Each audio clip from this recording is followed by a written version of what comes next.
سلام دوستای عزیزم. امروز صبح امتحان آیین‌نامه داشتم، رفتم امتحانم رو دادم و اومدم خونه یه غذا درست کردم و تا همین موقع خوابیده بودم با اجازهتون. اینم که میبینید از وضعیت به هم ریخته اتاقه، همه جا به هم ریخته شده دیگه.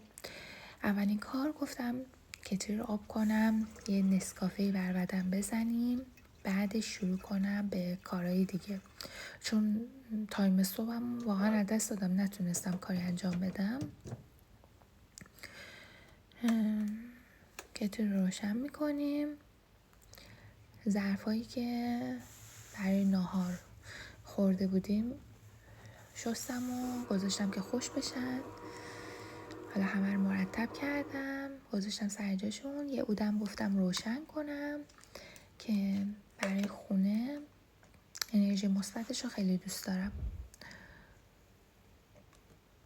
وضعیت گازم که میدونید دیگه، بعد از هر آشپزی چی جوری میشه.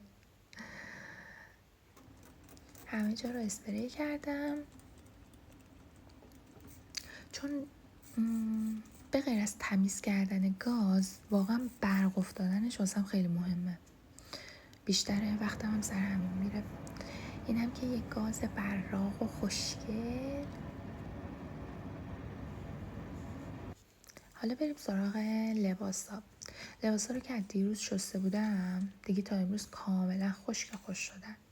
برایشون داشتم حال پذیرایی رم کلا مرتب کردم.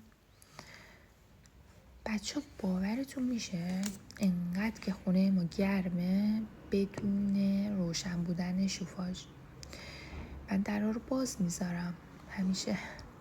هوا هم که میبینید چه خوبه. اتاقم که کلا مرتب کردم، همه چیز رو گذاشتم سر جاش.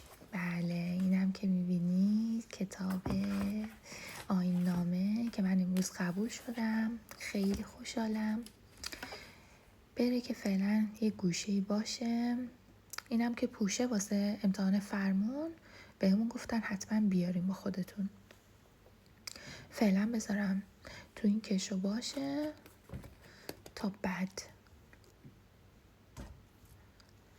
وضعیت اتاقمون هم که میبینید دیگه به هم ریخته است. همسر جانم اومدن، رفت که نه اومد. یه چند تا قرص سرماخوردگی آستامینوفن بهش گفتم بگیره، گرفت برام، دستش در نکنه. اتاقم که مرتب کردم، یه نسکافم مخصوصا گود دی بر بدن بزنیم، خیلی طعمشو دوست دارم. ظرفامونم که شستم گذاشتم کنار. حالا نوبت تمیزکاری خونه است. ببینید فرشا چون نوعه خیلی پرز میده، من مجبورم هر روز یه روز در میون همه جا رو دستمال کنم، چون پرزا روی این میز و وسایل اطراف میشینه.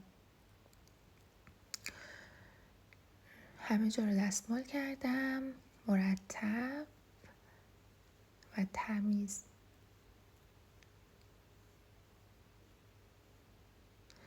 حالا بعد اینا یه استراحت کنیم با یه خوراکی خوشمزه. اینم که شاممون از نهار امروز اضافه اومد. ظرفارم شستم و کم کم برم که بخوابم. اینم از وبلاگ امروز